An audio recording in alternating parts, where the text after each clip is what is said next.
as much as we can try our best to maintain the spirit of the church, the ecclesia, to maintain a level of harmony and togetherness, and to be a community, a unity together, community, being one together, even though there are so many of us and we're all very different.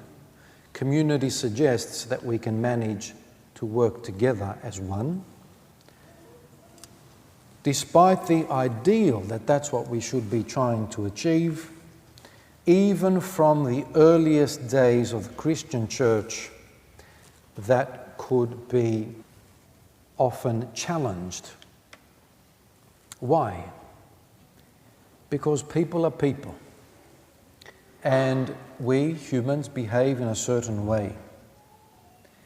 And there are times where we try our best, and there are times where things can go wrong. Let's look at an example that is referred to in the Acts of the Apostles and which the Church appoints as the reading for this day, the second Sunday after Easter. What's the scenario? The early Christian church would gather, like we gather here, and they would conduct the Eucharist, the Eucharistia, Greek word Eucharistia, thanksgiving, the Eucharist, as a commemoration and as an existential expression of our unity, both with each other and with the Lord Jesus Christ, our God. And after the Eucharist, so after what we might deem the liturgy, the Christians would gather and share food, share their lunch. They wouldn't go home to have their own little lunches at home separately, but they felt that this was their family. The community of the church was the family, and therefore it only made sense that everyone should bring whatever they could. Rich people would bring more food, poor people would bring less, some poor people would bring nothing, but that's okay, that's the whole idea.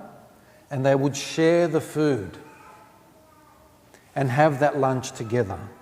And that lunch even got a name in church history, the meal of the agape, the loving meal, the meal of love. All well and good, how nice. What went wrong? And it's something that we can probably understand. Not all Christians are perfect. And there are some on the journey to becoming perfect, to becoming complete, to becoming mature. When we're not mature and we're not progressing and we're not growing as Christians, this is what can happen. So there were two types of Christians in the early days.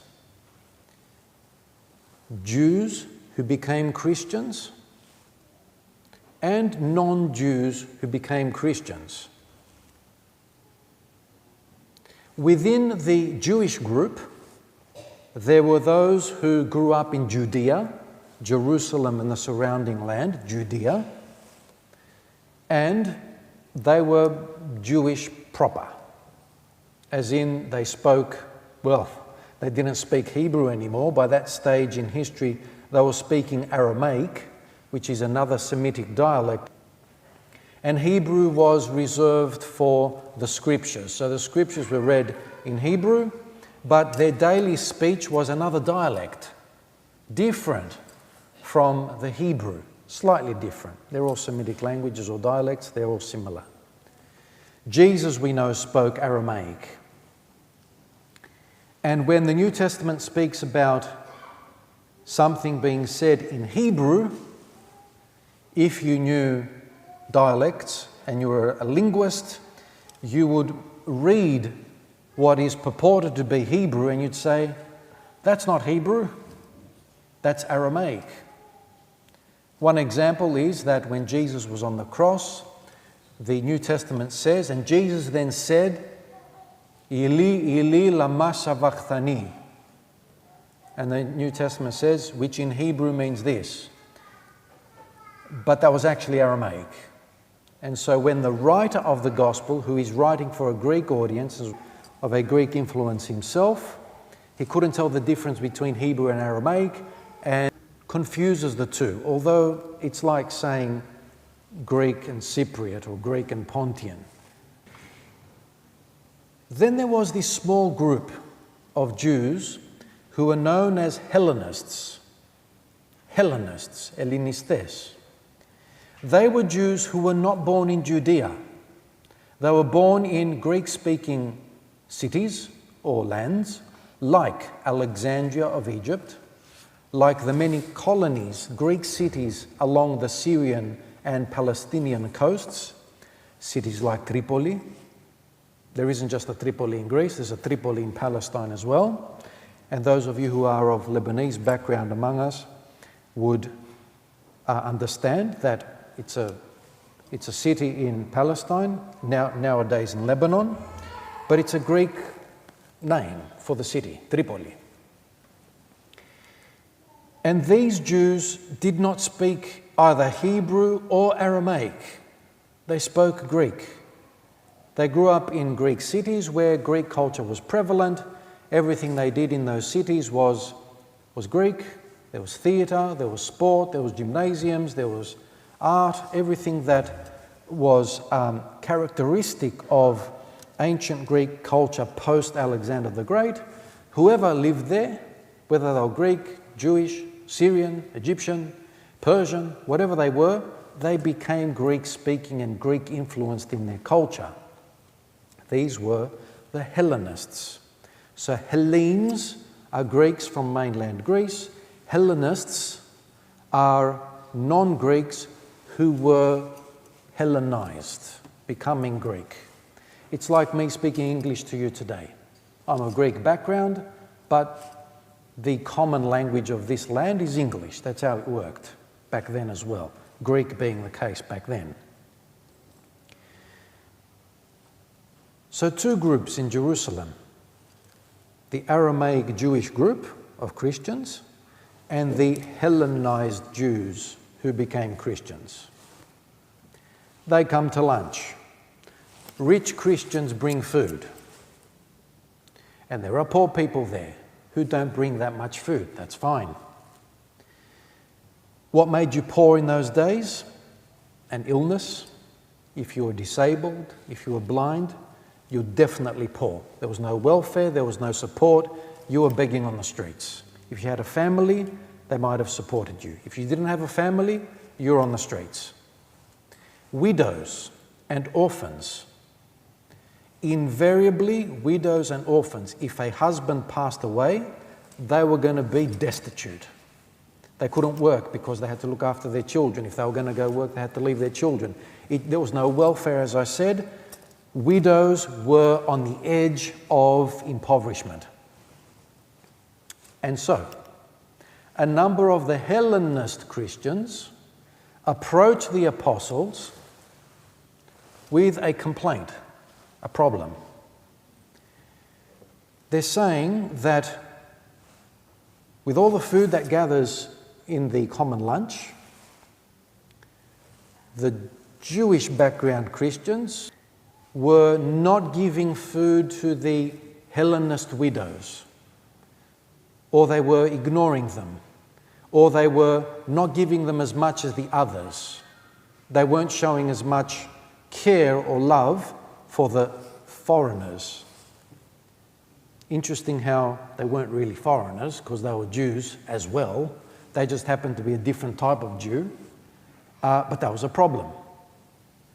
And it's a tragic problem.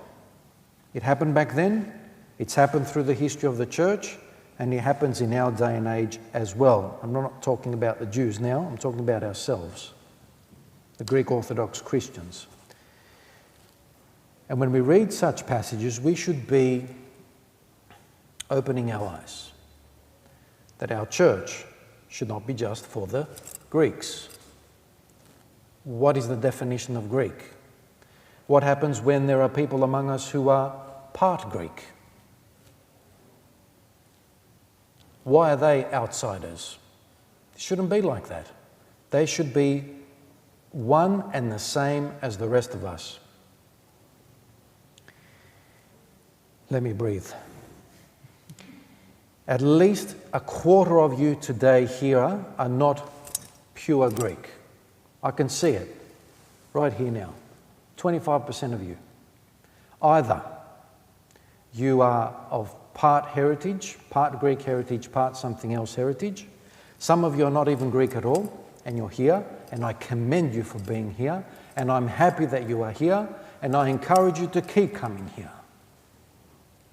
This is how it works in the Christian church. This is the message. And I would say the rest of you, 90% of the remainder, are Australian-born of Greek background, where your language is more English than it is Greek. That doesn't make you an outsider. That makes you one and the same.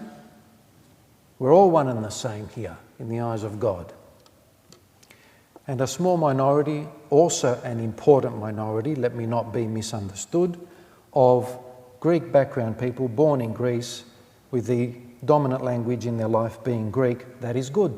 That's also good. We're all welcome. And we try and cater to everyone. That's how it is in the Christian church. This is the message. So how did the apostles solve this problem? And how do they give us an example in solving this problem?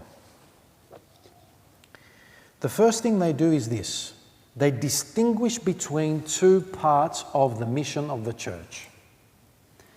And they say to the people, elect from among yourselves 7 servants, 7 people who will be in charge of the food thing, the lunch thing, and to make it fair for everyone, so that we can focus on the preaching, the message, the communication of the message.